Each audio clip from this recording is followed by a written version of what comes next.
Rad Lands is a head-to-head two-player game where each player represents a different post-apocalyptic gang at war with each other. Each player will start the game with 3 of these black cards, which represent their 3 camps. After you have destroyed your opponent's 3 camps, you win the game. Once a camp is destroyed, it will be flipped over like so. In this game, each player will take turns.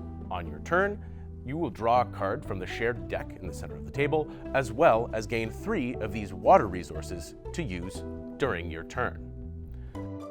On your turn, there are many different things that you can do. The primary thing that you'll do is play cards from your hand. There are 2 types of cards in Rad Lands: people and events. Each of these cards will have a cost in water in the top left-hand corner. To play that card, you must pay that much water from your supply back into the bank. People will come into play and stand in front of your camps in up to 2 slots. If I played this rabble-rouser, I would pay 1 water, and I would place it in front of one of my 3 camps. Let's say I put it here, and use this water to do so. Each camp can have up to 2 people in front of it.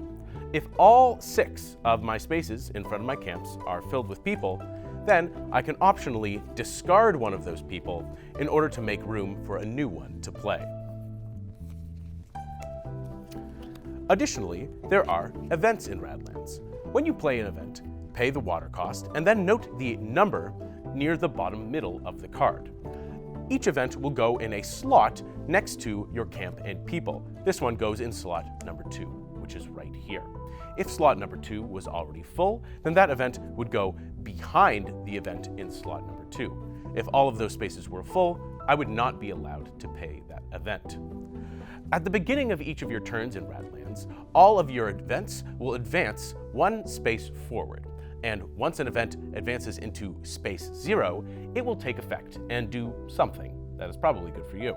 In addition to playing cards, you can also junk cards from your hand. Each card will have a junk effect, which is listed in the top left-hand corner. To junk a card, simply place it from your hand into the communal discard pile, and then do whatever action that card tells you to do. For 2 water, you can draw a new card from the deck. This is an ability that you have all the time during Rad Lands. You can also pay 1 water to pick up your water silo card. This is a card that simply has the junk effect of adding 1 water to your supply, so it's a way for you to save water between your turns. At the end of each turn, any unspent water that you have will be lost. Finally, all camps and people will have abilities. Each ability also has a water cost similar to the cost in the top left corner of the card used to play that card. You can use the ability of a card if that card is ready. Your camps are always ready. Your people are ready if you didn't play them on that same turn, and if they are not damaged, and if they were never damaged during the turn. So for example, if my mutant was damaged, but I used an ability to heal my mutant, then it would still be not ready. I can represent this by using a face-down water token to remind me the mutant is still not ready to work. Also, once a card uses its ability, it is not ready, and that ability cannot be used again for the rest of the turn. Let's talk about the actions you're going to be taking in Rad Lands. The object of the game is to destroy your opponent's 3 camps. The destroy action allows you to choose a card and just flip it over, immediately destroying it. However, this is uncommon, and more commonly in Rad Lands, you're going to have to damage one of your opponent's cards in order to then destroy it later. When you damage a card, you turn that card sideways to represent that it's been hurt. If a card that is sideways gets damaged again, then you will flip it over, indicating that it has been destroyed. If it's a person, then it will go into the discard pile. If it's camp, it'll stay face down on the table. When you deal damage in Rad Lands, you can only deal damage to something that is unprotected. An unprotected card is a card that is at the front of the line of up to 3 cards that a player has. So for example here, right now my gunner Muse, and Rabble-Rouser are all unprotected. If my opponent was able to deal damage, they could deal damage to any of these 3 cards, but not to any of the cards behind them, because they are protected. Some cards will allow you to injure a card in Rad Lands. Injuring a card works like damaging it, but injuries can only be sustained by people. You cannot injure a camp.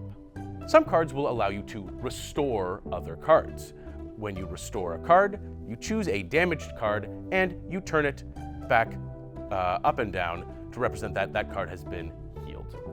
A card that has an ability that allows you to restore cards cannot be used to restore itself. Some cards will allow you to draw another card from the deck or to gain additional water for you to use during your turns. Some cards will allow you to gain punks. When you gain a punk, take a card from the top of the deck without looking at it and put it into play as you would a person. A punk is a person, but it has no ability, and if a punk would take damage, then it is destroyed and it is put back on top of the deck. Finally, some cards will allow you to raid. Each player has a raid event card which will sit on the table in front of them. When you activate a raid, you will take your raid event card and put it into slot number 2 of your event queue.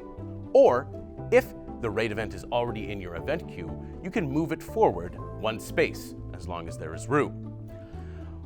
Once the raid event moves into slot 0, your opponent will have to choose one of their camps and deal damage to it. Then your raid event will return to your supply so that it can be used again later in the game. Finally, some cards will have traits. These are cards that have text in brackets at the bottom of the card. Traits are always active as long as the person that those traits are on are undamaged. That means they don't have to be ready for you to be able to use them. At the beginning of the game, each player will draw 6 camps from the deck of camps. They will choose 3 of them that they want to use, discard the other 3, and then both players will reveal their camps at the same time.